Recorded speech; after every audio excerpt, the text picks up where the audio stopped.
there are some serious protecting spirits around this woman. She lived to be 88 years old. And I admire her. I admire her tenacity. I am not, I don't think it's the vagrancy piece, the prostitution piece, all of those pieces.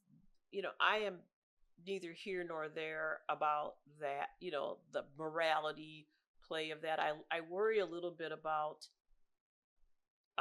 some of her family descendants now that don't know this story.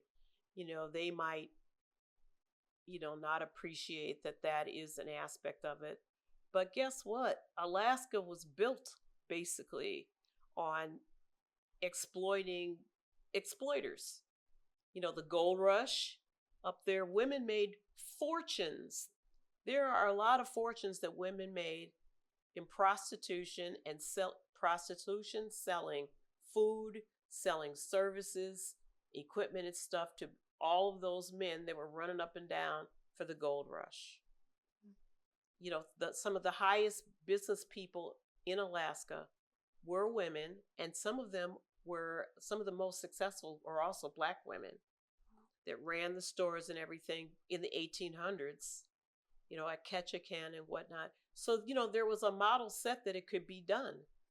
And it was not a situation that was relegated to the street, let's just say. It was a business. And so I'm not, I have nothing to say about that. Made sense.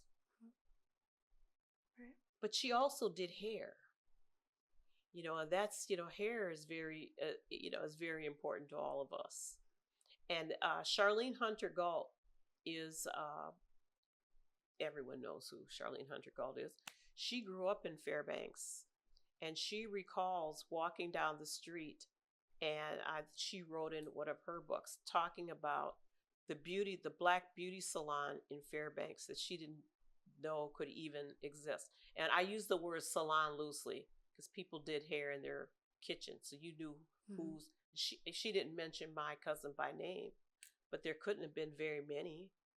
It was probably her. Another woman who came there with her husband during the Korean War years. She remembers being mortified. She came straight from Detroit, a newlywed, to Fairbanks, Alaska. She remembers walking down the street and experiencing the sensation of smelling hair being pressed, which is a very distinctive thing. Mm-hmm. And it makes me wonder, I wonder if she was passing Nevada's house. And it makes you wonder, what will people say about you when you're no longer here to speak for yourself? Mm-hmm.